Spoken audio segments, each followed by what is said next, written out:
Uma uzalisa umuntu wesifazane oseke wazaliswa umunye umuntu wesilisa phambilini, awubusahlawula. Kusho umuntu ethi ukhuluma isintu ekubeni ekhuluma isinto esingaphelele.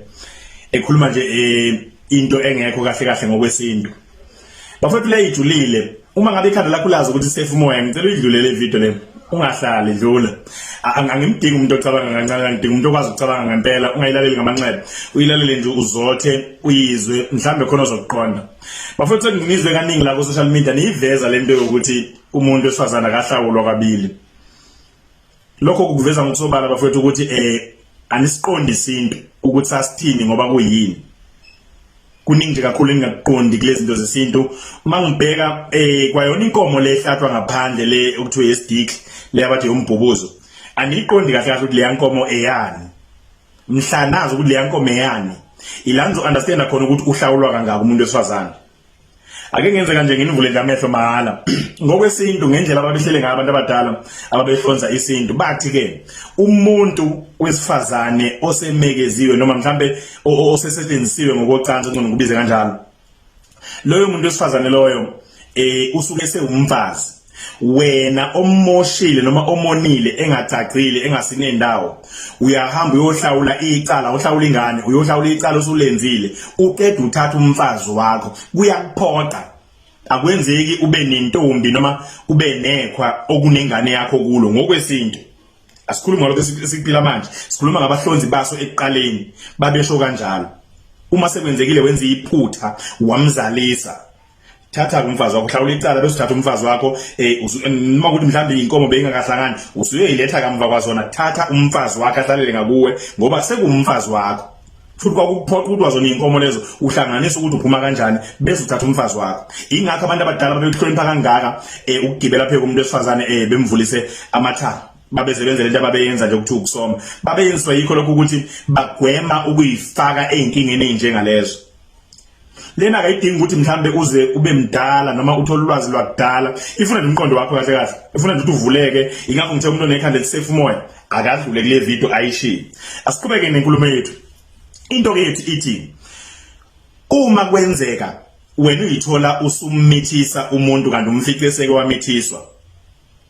Izaba zakudala zazithi uma esemithiseke wasala mhlambe ngabe izathu ukuthi usokela ushonile kanti bengekho umuntu obengaqhubeka nokuthatha indlela kadadewethu le abevele seyiqalile yona. Kwakuyaye kuphoqa ukuthi wena umuntu wesibili awumsheli, akaqomi, akasabi nesoko umuntu oseke wazala. Uyathathwa ilokho kuthiwa babethi uzoshaya inkomo, abanye bathi angazi ukuzobaleka into enjalo ukuzokhwehlele, bakubiza ngendlela eziningi. Ilokho kufuneka kwenze, akasaqomi, akasabi nesoka. Akusenze ukuthi unesoka lizoqhetha ekubeni sekwazala ingane washiwa. Lo muntu useyathathwa. Wena uma ukuthi mhlawumbe uyamfuna, uyambona ukuthi uyamfuna, usuyamthatha, uyoqala ukulala naye vele sengakuwe. Lena ifuna ukuthi ucabanga, ngazi ngichaza kanjani, but cabanga akuvula umqondo ke sanhlanje nje. Uphuza amanzi uma ukuthi mhlambe kukhona la uzokuphakama khona ushukela. Uphuza amanzi. Wayethathwa ngokwesintu. Okuthi lo muntu kwangenzeka azala azaphinde esegcekeni kubo. Kwangenzeka umuntu wesifazana kanjani azala azaphinde uma esesegcekeni kubo. Asilungiselana. Uma uthi wena akahlawulwa kuze kube kabili. Uqonda ukuthi njengoba thina sesikwazi ukuthi simzalise sibaleke asale nengane yokuqala. Siphinde futhi uqhamuke mina ngimfice nengane yokuqala ngiveke ngimithi sesibili. Nami futhi ngokunjalo. Mhlambe engayingeni. Okukanye ngithi ngiyayingena. Okusho ukuthi mina uma ngihlawula ucabanga ukuthi ngihlawulelana loyana nini. Akukwazi bafowethu, asihluzeni imiqondo nje. Le idinga umuntu omdala, idinga umqondo kwena ukuthi uvuleke. Awuyibuke ngenze example ungathi ngifanisa isitolo nomuntu. Ngenze example isibonelo nje ukuthi ubone ukuthi into enjani le. Uma kwenzeka isitolo sisha siyaqhekezwa, uyalithetha icala lakhe lokuqala mhlawumbe uyagwetshwa njalo njalo. Uma mina sengiphinda ngikwenza isiqhekeza mhlawumbe kubuya yena loyo, uzothi akangabe sasihlawula ngoba sekuphinda yena.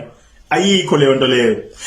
Asihluze nje imqondo bafuna isikhombisa ukuthi siyacabanga kahle hle. Vele wayingahlawulwa kabili umuntu wesifazane ngoba vele wayingazali kuze kube kabili esekhaya kubo. Futhi kwakungenzeka umuntu wesifazane abe nengane esekhaya kubo. Igama elithi umlandlwane lavela ngoba kwakunezathu ezisuke ezinzima zibucayi.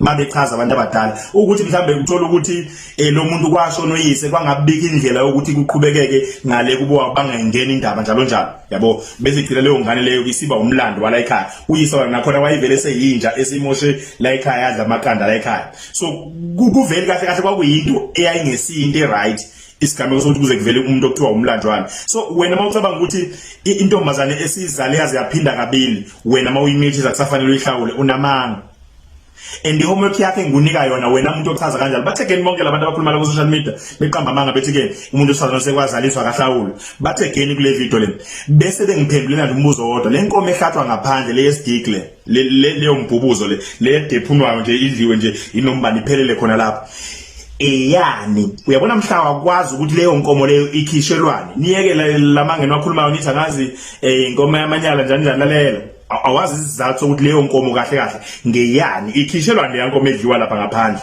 isuka igezana ngoba siyayazi imbuzi le egeza intombi siyayazi imbuzi le egeza igceke le nkomo leyo edliwa lapha ngaphandle kusuke kungeyani yabo once wazi leso sizathu leso mina ngiyasazi ngiyafisa ukuthi nisazi nani niye ukufunza abantu shave ngoba la ku social media iningi lenu kunabantu abaziwayo la abathembekile ukuthi bayasazi izinto abantu abaningi khona bangazi lutho ngempela abathembele kubona abalela leyo nto leyo beyithathe njengoba injalo cabanga ukuthi bafaka ehlathini kangakanani